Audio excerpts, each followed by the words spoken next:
It's been challenging getting everything set up, but we are finally, I think, about ready. And before we start our program today, I wanted to let everybody know, I don't know if some of you remember, but back in 1966, there was a time tunnel that was out at Tropical Mine, and there was a brass plaque that marked this time tunnel.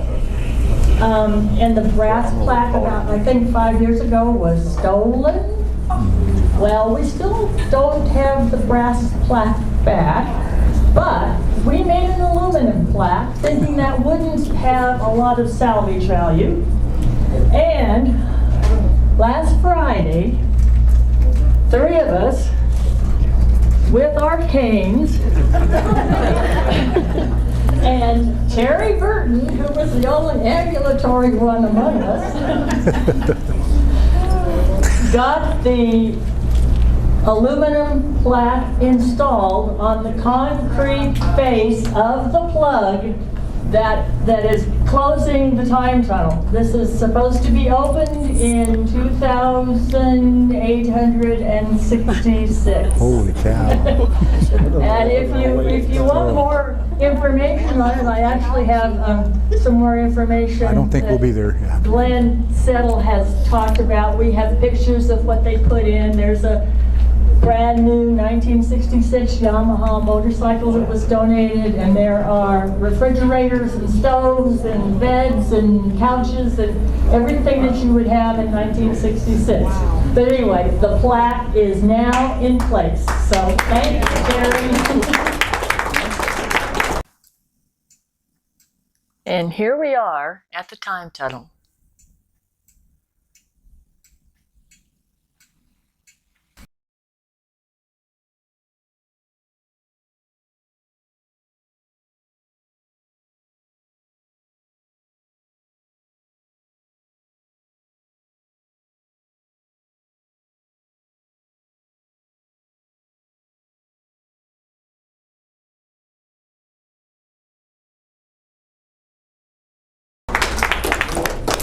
And with no further ado, I think I will turn everything over to Siobhan, our program chairman.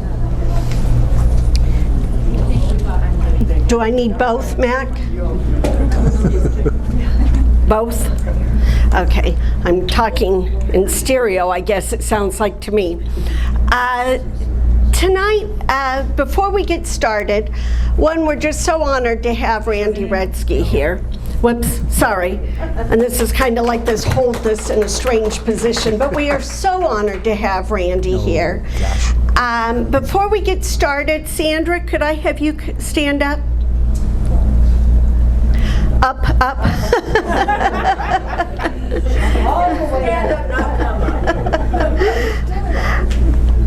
If you want to know how to get Randy to do something, you call his daughter.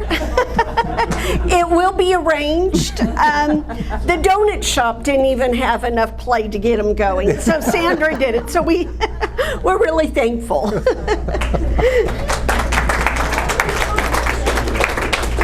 And tonight, as we celebrate Randy's father and his history, what a better way to do this than with our own young cadet corps from Roseman High School.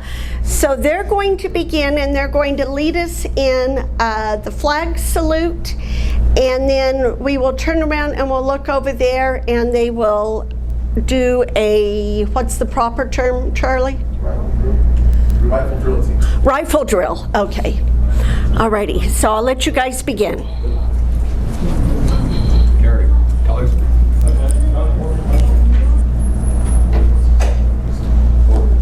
Arch. Please stand for the flag colors. Left, right, right. Other. Hold. Left. Face. Breathe in.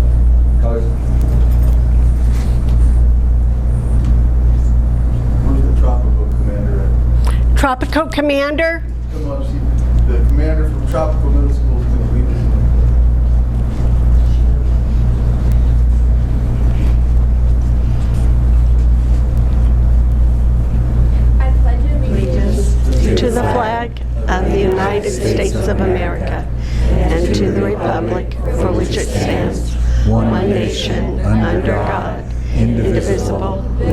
liberty, and justice for all.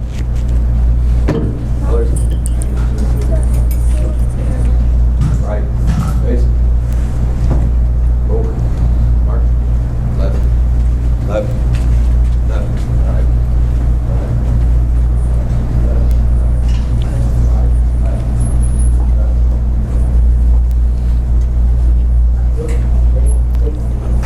And we'll go ahead and have you be seated so that everybody can see the rifle guard.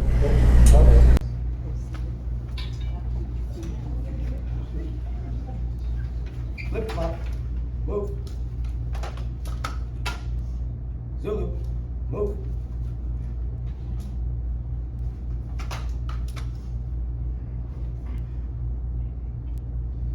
Order, arms. Drill team, sound. Dress right, dress. Ready, go. And I'm going to drag you guys all to the front. We'll break whatever protocol you have, sorry. You get the teacher mommy part. First of all, we're just so impressed with you all and your discipline, your attention to detail, the leadership skills that you're learning. As we start tonight, we're going to be talking, and I'm going to have you come on down a little bit more here. I would encourage you to stay tonight and listen. How many of you are 17 right now? Okay, we have one young lady who is 17. Tonight, you're going to have the opportunity to hear the story of Randy's father, who was 17. How many of you are 16? Okay, 15, 14, 13. Okay, you stop and look at this young group. I mean, they look like babies, don't they? Not that you are. But you look young. How many of you have a girlfriend or a boyfriend? Okay, and you can just raise low so your mom and dad don't know about this. Can you imagine being 17 and being in love? And so I would encourage you to stay and listen to the story of Randy Retzke's father, who was 17 and in love, and in the military. He was a Marine Corps. So I'll have you guys file whatever the normal protocol is. Captain Wallace, I'm out of my element now. But bravo, gentlemen and ladies, for standing up for American standards.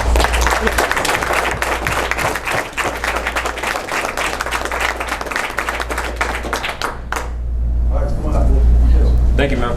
Thank you so much.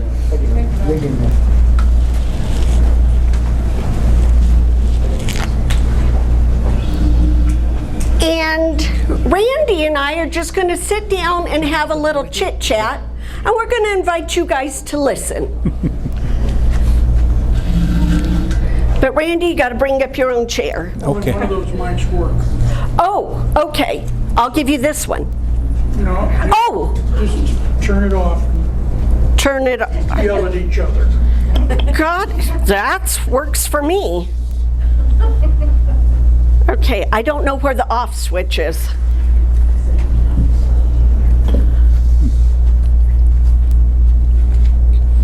Okay. If you want to know dates and stuff, she's got to tell you, because I can't remember that. Well, that's okay. How do I turn me on here? You're going to have to move this way now to get him. Where would you like me? Switch. Okay. Slide in, Randy. This is like being down at the donut shop. Yeah, We're really yeah, close. We just need donuts. Donuts, yeah.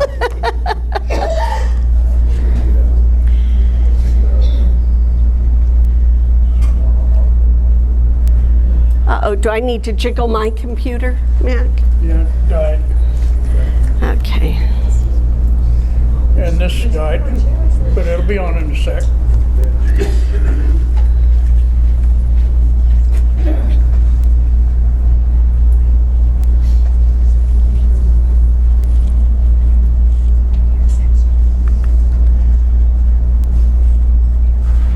Can we dim the lights? There we Okay, a little side business to begin with. We are out to hustle you. If you have not paid your dues, we take Zelle at info@kahs1959.org. We take cash, we take check. We do not take firstborn children. So tonight here we are to celebrate not only Randy's father's story, Harold, but Randy's story as well. Well, that picture, Okay, whoops, let me go back. Okay. Uh-oh. There. this Okay. picture's, go. Laser on it all. yeah. Oh, okay. This is my father. That's Harold, and this is Mr. Orr. They were captured in 1941 in Tientsin, China, and they were sent to Japan and put in a prison camp. And he stayed there for 4 years until he got out in 1945. So, and this picture was taken by the Chicago Tribune. And they And made Sandra, I'm going to have you hold that because right you've up got to to- hold it Okay. at an awkward.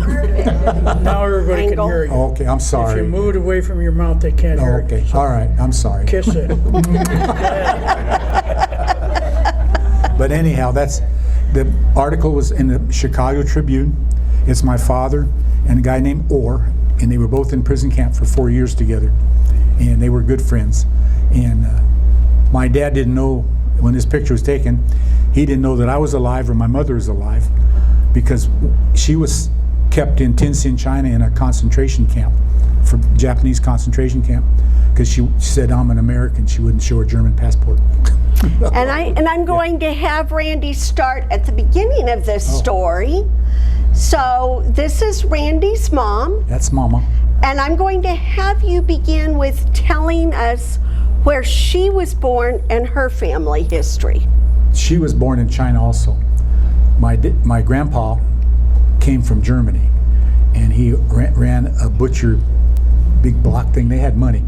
My mother, even though she was born in China, she didn't speak Chinese. She was schooled in England. She was sent to English school, yeah. So, you know, and but like I said, then Dad, when he turned 17, he joined the Marine Corps, and then he was sent. You know, his boot camp was in San Diego. Okay. Yeah. Now, your mom was a German citizen. Yeah. Well, Okay. Because Grandpa was German. Alrighty. Yeah. But born in, He was born in Germany but your mom was born in China. In China. because he met up with my grandma. Yeah, Okay. Yeah, and she was a combination of Swiss, and she had some Japanese, and a little Heinz 57. Yeah. Okay. Yeah. Alrighty. So here you have this very young couple, and you can imagine being 17 and all the Twitter-pated yeah. feelings. He was 17 when he went in, but he was like 18 or 19. What? How old was he? He was probably about 20 in that picture. Yeah, he's about 20 years old before he got married to Mama. Okay. And then, like I said, And they, 2 weeks after they got married, the war broke out, okay. and she was captured, and she was pregnant with me. Alrighty. Did your dad know she was pregnant with you? I don't think so. No, I think he did because he Real loud, Sandra. he was guarding the embassy, and when the Japanese bombed Pearl Harbor, that's when he was taken prisoner. She was able to roam free for a while. Put it up to your mouth. She was able to roam free for Get a it while closer. Yeah. until There we go. she was interned at a Chinese university, was where they rounded up. She was German, but she gave up her German citizenship because she was married to an American. Okay. So she was able to roam free because she was claiming American She was citizenship. claiming the German for a while. Oh, because she was claiming the Yeah. German citizenship at that time. And then she went into a concentration camp. Yeah. Can't hear you. And then she was put in a concentration camp. Okay. Yeah. But so she spent 4 years. I didn't come to America until I was 3. You know. So, And part of being in that concentration camp, you said, was very similar to what the Americans were doing with the Japanese at that time and Manzanar. yeah. Well, they did the same thing to the Japanese. They were going to put them in American concentration camps. Well, then the Japanese did the Americans in China. They put them in concentration camps. Yeah. Okay. So, but. And she was treated fairly well, right? Well, what she said was the Japanese enjoyed children. And she said because I was there, they bring me treats and stuff. And they treated me really nice. Yeah. But I didn't learn any Japanese. Well, even Dad said when he got out of the prison camp, he said all the Japanese guards spoke English, but none of the prisoners spoke Japanese. So, here is your dad also as a Yeah, young man. That's Daddy. Yeah. Yeah, and you'll also hear Randy referred to him as Papa. So if you hear this interchange, it is one and the same. Well, we called him Pops. Oh, okay.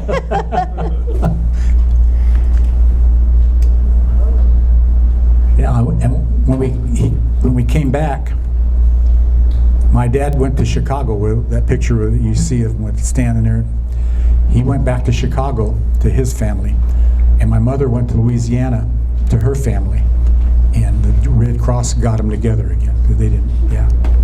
And I remember Mama telling me, says I used to hide behind her and point at my dad and say, "Tell that man."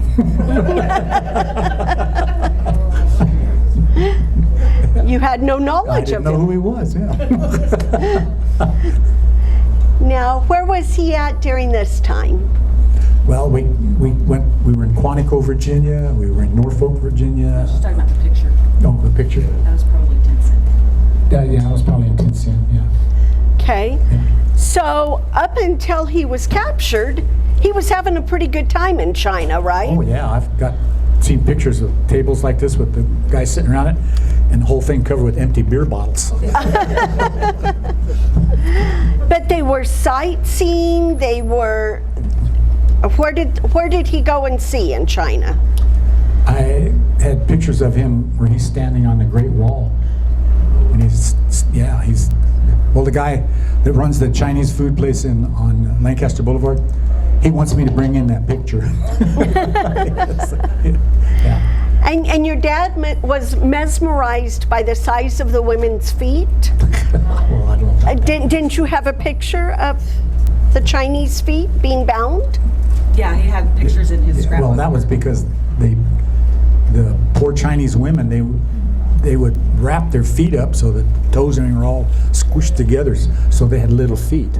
Yeah, so their feet were being curled up. Yeah, well, they couldn't walk. They would go like, because it hurt so bad. Yeah.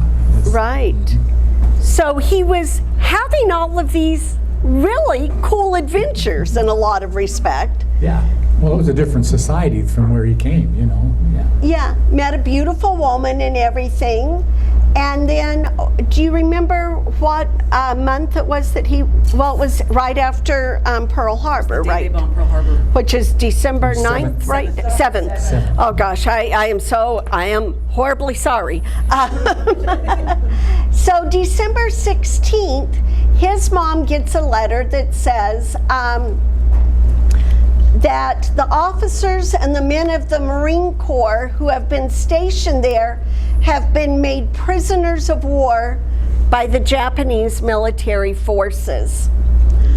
Our records show that your son, Corporal Harold I. Retzke, U.S. Marine Corps, was a member of these forces and was present for duty at that time. The Major General Commandant appreciates your anxiety, and you are assured that as soon as any definite information is received, you will be promptly notified. Can you imagine, those of you that are parents, getting news of this? You're not picking up your cell phone and calling, send me a tweet, FaceTime. This is the communication. Yeah, well, there was no communication. They were, the prisoners of war were really mistreated. Of all the ones that were captured, now half of them died from starvation or beatings, and I've seen photos of, they had the prisoners handcuffed up on poles and stuff, and they were with the bayonets on their guns practicing killing people. Yeah, it was. Yes. It was bad. Yeah. It was brutal. Yeah. And. But you know what? These guys all I go to these reunions. There's none of them left now. But I'd go to every year. I'd go to the North China Marines Corps. They'd have a reunion, and the guys would tell stories. You'd hear these stories of what happened in the prison camp and what was happening.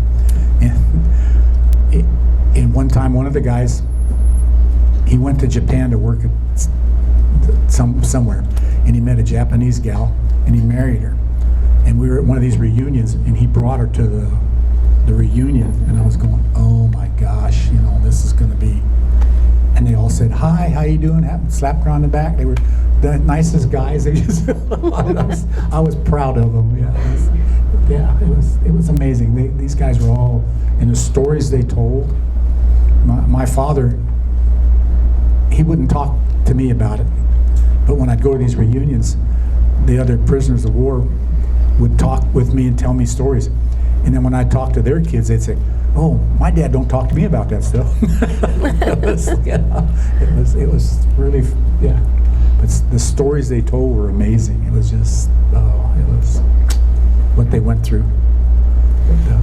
The beatings, the stabbings, and all that, yeah. But they're all good guys. Now, by 1942, his mom is getting some information and says that those who have been made prisoners of war by the Japanese forces are interred in a camp in the vicinity of Shanghai, China. The State Department and the American Red Cross are endeavoring to make arrangements with the Japanese government for the delivery of mail and packages. How much mail did your dad say he received? He had told me that he had received like 2 or 3 letters, and that the Japanese went through the letters first, and they marked out most of everything that had anything to do with the war out. They black-lined it, and so he said that you'd get like a 10-paragraph letter and you could read 2 paragraphs. So they didn't get a lot of mail. Okay, and of course, with all of the great care packages, I don't think any food was making it in. Okay, the one of the meetings I went to, they were telling me they would bring them a bowl of rice. They lived in a barracks, yeah, and they'd bring a bowl of rice. They'd set it in a thing, and they'd divide the rice up between the guys. And he says once a week it would come with some meat in it. So he says they'd dump it all out and they'd get the meat up and say, you get one, you get one. So everybody got it equal, right? Yeah, because they'd say, oh, you got more than I got, and they'd get in a big fight, yeah. And but that they didn't feed them. He said, the one guy told me he'd catch mice and rats and stuff, and he'd stick a stick in them and barbecue them. Yeah. And that's what he would eat. Yeah. It was Papa went in. What did he weigh? He was 180 pounds. Yeah, he was 180 pounds when he went in, when he was captured, and when he got out, he was like 90. 90 pounds. Yeah, he was just all skin and bone. Yeah. So literally had lost half of his body weight, and he never got back up to 180 pounds, did he? Papa was always slim. Yeah. Well, Yeah, they messed up his stomach. He had problems eating. yeah. Yeah. He couldn't eat ice cream. It messed up his stomach and everything. Yeah.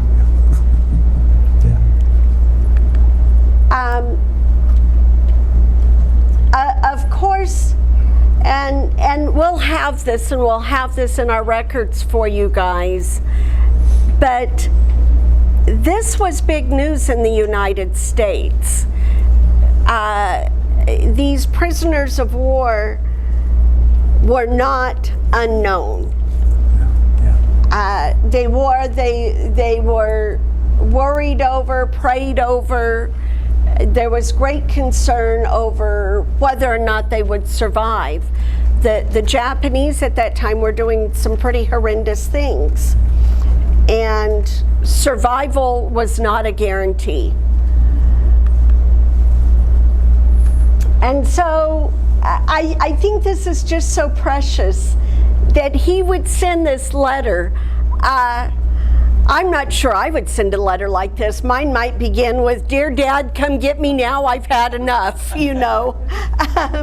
And he begins with, "Don't worry about me. I am safe and in good health. Hope the same for you." How incredibly courageous to be worried about someone else. I think of you very often, hoping this will end soon. Say hello to Edward for yes. me. Edward was his brother. Okay.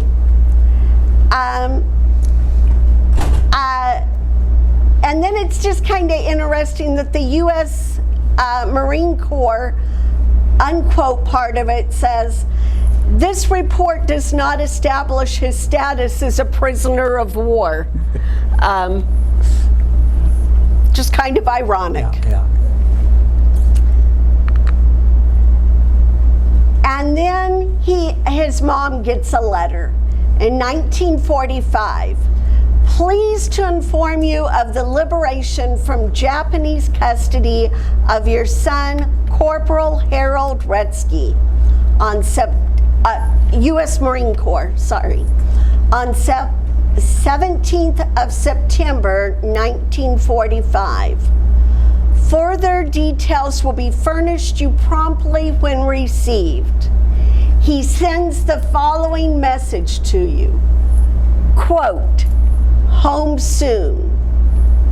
And then it says, "Hope, Torah. Torah, baby there." What does that mean? You got to ask Dad. Yeah.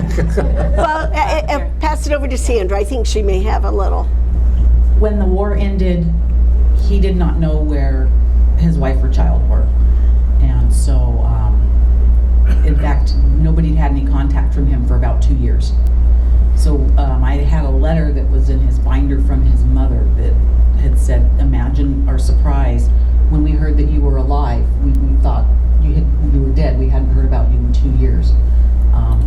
And he didn't know where his wife and son were. So when he was liberated, I think he went to Hawaii, and then he ended up coming in through San Francisco. He started writing letters to Senate members and Congress members, asking, "I need to find my wife and child," which they finally found them. They were on a ship. There's a name of the ship that they were on. They had to come across. We came through Hawaii. They came through Hawaii, and so I couldn't imagine not knowing where your 3. child was, or and everything going on. So And so is that's Torah. what he was asking was, Is Torah do you know where they're at? Have you seen them? the wife's, your mother's name? Okay. Yeah, because she knew where he lived and knew he would be going to Wisconsin. So she said that was her plan, was to go to Wisconsin when she was liberated, to see if Okay. she could find him. But she didn't go to Wisconsin. No, She 'cause- went to her mother's house, right? In Louisiana. I think she went to Wisconsin. Well, yeah, she ended up going, but Yeah. it was the Red Cross. The Red Cross got them together. Yeah. Okay, and then we get a letter. It says, "Dear Mr. Retzke, thank you for your letter of October 24th concerning the whereabouts and well-being of your wife and child who were in a Japanese concentration camp. I was sorry to read your sad story and will do all I can to be of any assistance. I am contacting the proper officials here and will let you know as soon as there is anything to report. You know, this is so foreign to us. We look up everything on Facebook. You know, if I want to know who's doing something, I look it up on Facebook. And if I want to know what they're doing, I post it on Eye on Roseman. And I get lots of information. I just cannot imagine trying to figure out where do you start in this great big world. Do you start in Japan? Do you start in the United States? Do you go back to Germany and start? I cannot imagine. When the war was over, all the prisoners were brought up and put in formation, and the commander of the Japanese army, of the prisoners, they had all the prisoners of war. They're all lined up, and they said, "Oh, they didn't know the war was over, but they got them all up, and they gave them all a cup of sake, and they're all standing there going, they're going to shoot us. This is our last drink." Yeah, and he says, the Japanese commander, he says, the great nations of America and Japan have made peace. The war is over, and we're all going to drink a reward to it. And he says, nobody gave the command, nobody done, but he says, every one of them just went and poured it out. Yeah. And they want no part of it. Yeah. Yeah, goodbye. Yeah. Just let us out, yeah. And he said, they were on a train, and well, this is something different, but one time they were on a train, and they were taking them all from Tinsin to the port where they put them on a ship to send them to Japan, so they'd be in a prison camp. And he says, they're going on this train, they're all locked up on the thing, he says, and there's this Chinese guy walking on the railroad track, and the train runs him over.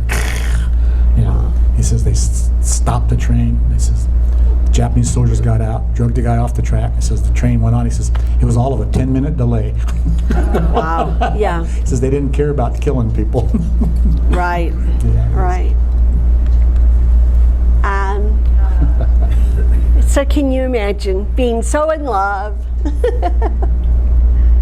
We were all young one time, Randy. Hey, all the guys at the reunion, they have all said it publicly. They said, he says, all of us, when we go on maneuvers and all that stuff, he says, your dad would not mess around with any women, do nothing, blah, blah, blah. He says, he just loved your mama so much. And you can see he only has eyes for her right there.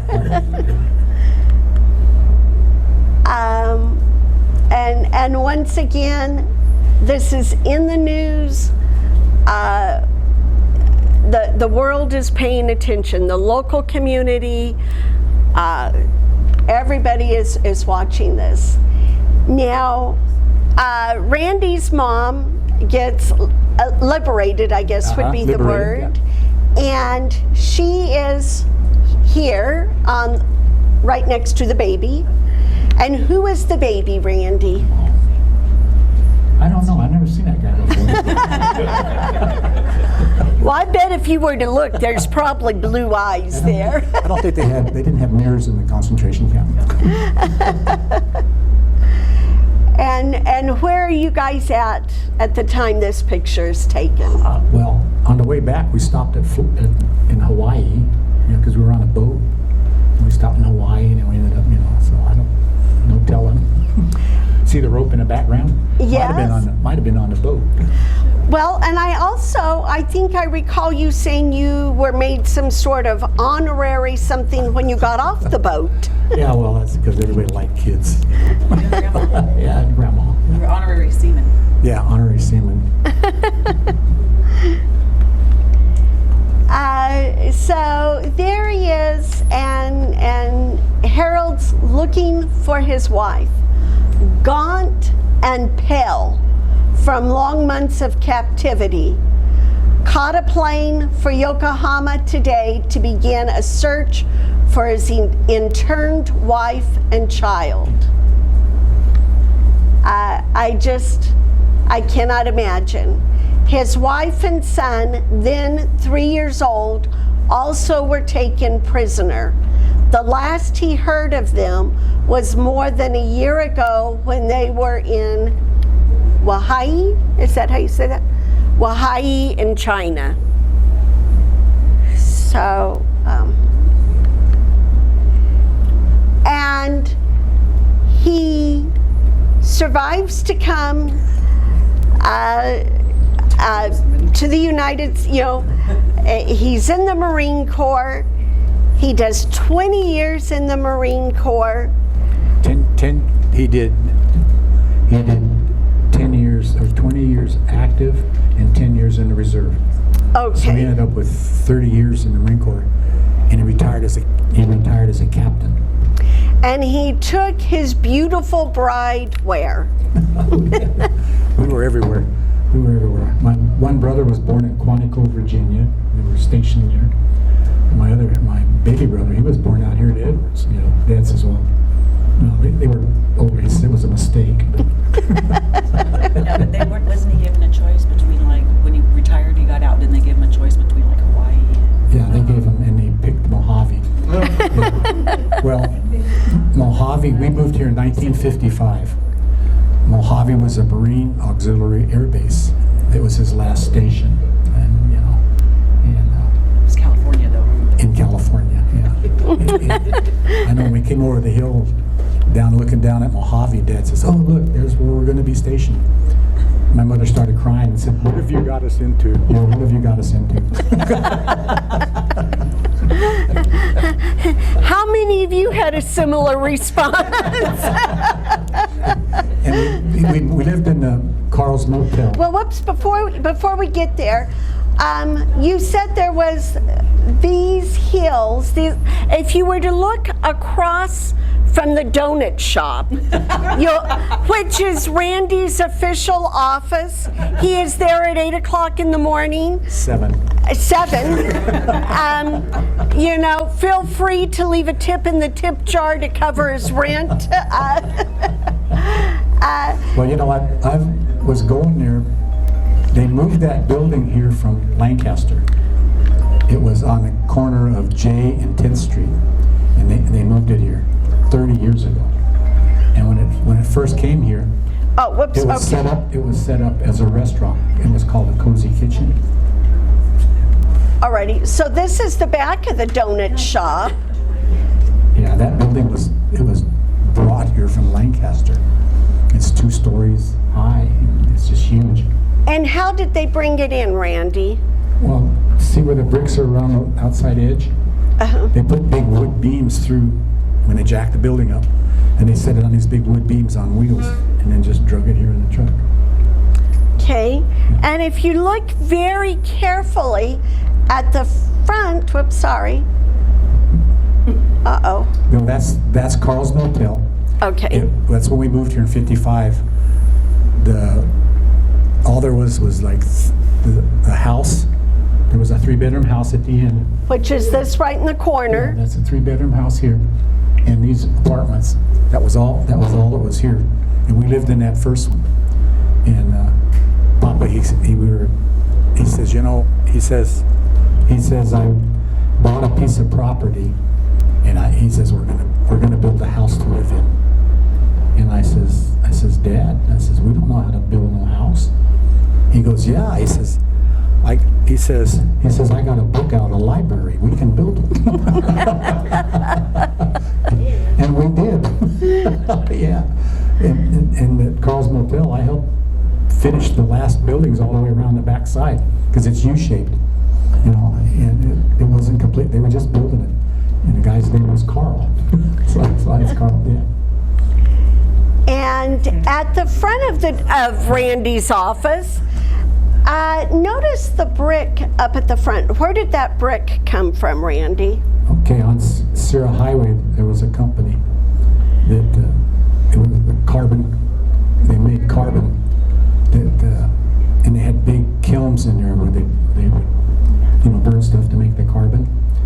And the kilns were lined with fire bricks, and that's the fire bricks out of the furnaces, and you can see the color where they were burnt, yeah. And the reason they used them was because they give the bricks away for free, because they had to get rid of them when they relined the things, so they give them away, and that way they didn't have to buy stucco. Now, Randy's dad, and there's those bricks up front, and you see how beautifully colored they are. So they're all fire bricks though, out of those furnaces. Randy's dad built the house, and if you look at those bricks on the front of Randy's dad's house, Well, they were free. do you see a little pattern there? Now, one of the things, if you look over there to the left, you will see a 2-story apartment complex that Randy built later on. But if you notice, there is not a 2-story building next door. There's a single-story house. And why is that, Randy? Well, I was going to put an apartment building, a 2-story apartment building there, and my mama said don't do that because they'd be looking down at her house, and she wouldn't let me build it, so I had to put just a house up and sell it. And then your dad, okay, so there's the single house right there. So you can see no eavesdropping. So anyway, I had to couldn't put the test door in. Yeah, and there's the 2-story. Yeah, and I was going to tear the other house down, put apartment buildings up, and she wouldn't let me do that either. Said to be looking down at her. Now, at the back of that house is another little building. A duplex, yeah, a duplex. And what was on that building? Well, that was my dad when he got out of the military. He got a real estate license to sell real estate. And then he did that for, I don't know, 3 or 4 years. And then he went and got his broker's license. So he was a broker. And that was his office. And he had me paint that sign where it said Retzke Realty and all that,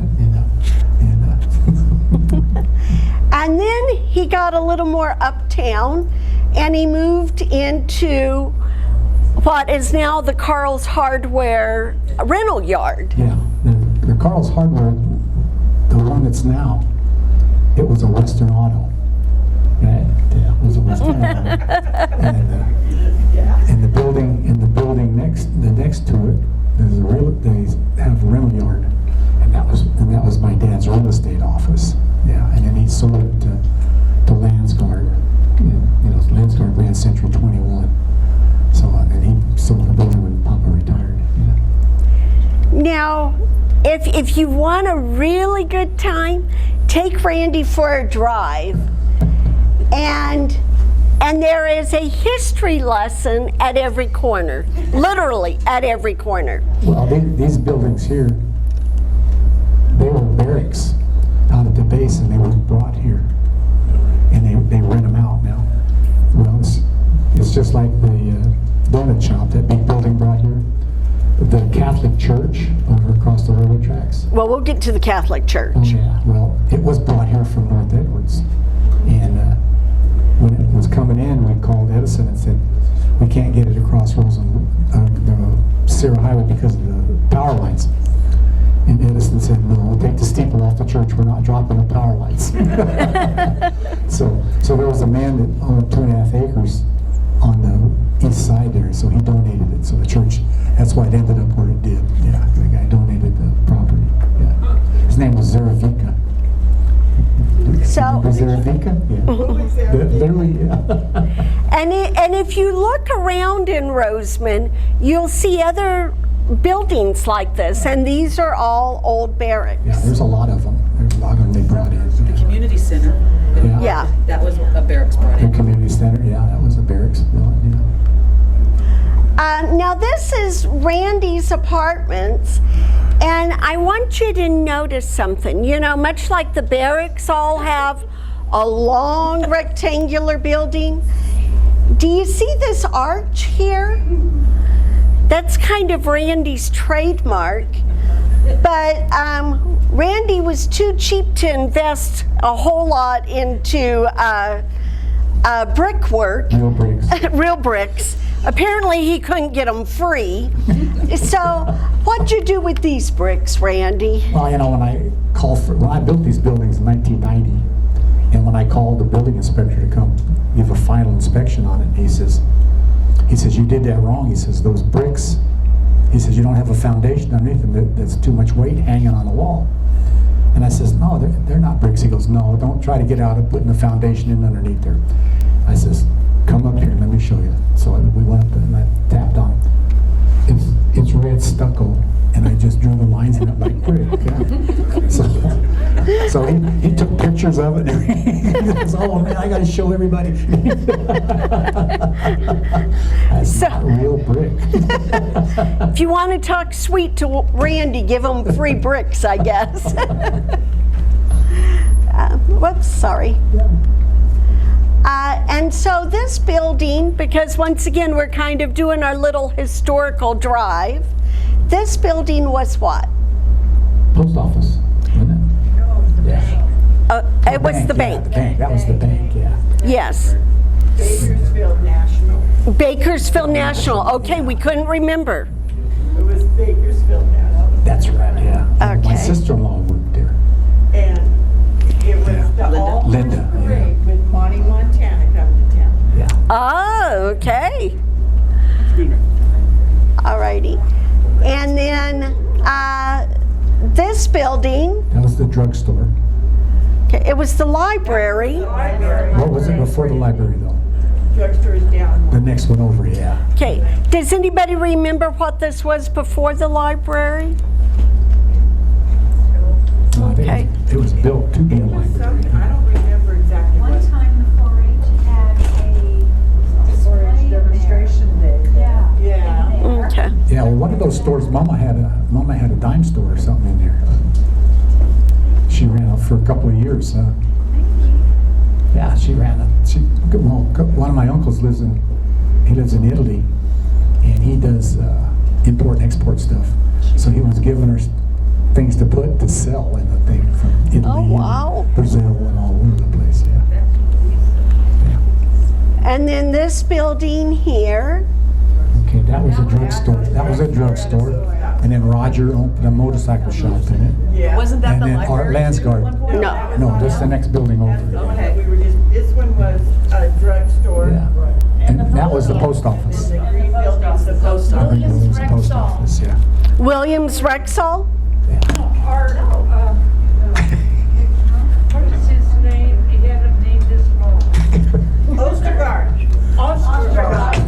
Ostergaard, okay. Alrighty. And then this building was the, Post office. which number? About the third or fourth one, yeah. Okay. Because All the right. Wayside Cafe now was a post office. Right. I worked in there setting the boxes and stuff up when they were building it. And the building, the blue one in front of the Wayside, or that was the original another post office. And then they made it the Wayside, and then they went to this one. Yeah. There was a 2-story building that was the post office originally, I think. Okay. So, Behind that market, the Johnson's Market, there was a 2-story building. the Angel House, the white. Yeah. And even before that, there was one on the corner where the, Car wash. help me out here. There was one behind a car wash. Yeah, it was, Because I tore it down.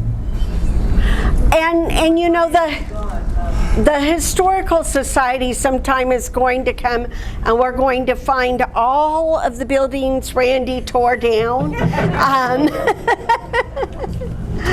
But here he is with the trademark arch. But then you also have a trademark thing up at the top. Yeah, this up here is called the Dutch gable. And I like the looks of them. So when I build stuff, I build it with a Dutch gable. It's like my apartments all have the arches on them. And then, Oh yeah. what'd you do in this place? 1955, when we moved here, this was where You can see where the liquor store and the restaurant was next to it. That was a bowling alley. Yeah, and I worked in it, taking the wood bowling alleys out, and they made it a dance hall. Yeah. Okay. And then Sal had a casino. Yeah, he made a casino where you could play cards. Don't Yeah. tell nobody this, okay? My mother loved to gamble, so she'd be in there playing cards all the time. And my middle brother, he was kind of goofy. And he was on the back. She's in there playing cards in there after they made a deal, right? And this was a long time ago when people used to streak. When they used to streak, you know. Oh, So which for you young kids, that's running naked. This guy told my brother, he says, I'll bet you $50 you won't streak through there. My brother says, $50? He goes, yeah. He says, okay. So the guy says, I'll meet you around front. So he took all his clothes off, gave the guy the clothes, went around. My brother goes in the back door. Goes, yeah, well, he put a bag, cut 2 holes in, big the bag, so he could see. So he's running through, and the bag keeps turning around, he's banging into the walls and all that. He finally got the bag turned, he looks down, my mother's there playing cards. So he goes running out, of course he had the bag, so she didn't know who he was. He goes running out the front door. The guy stole his clothes. He didn't get the $50. And Mama told me the story about this stupid guy running through.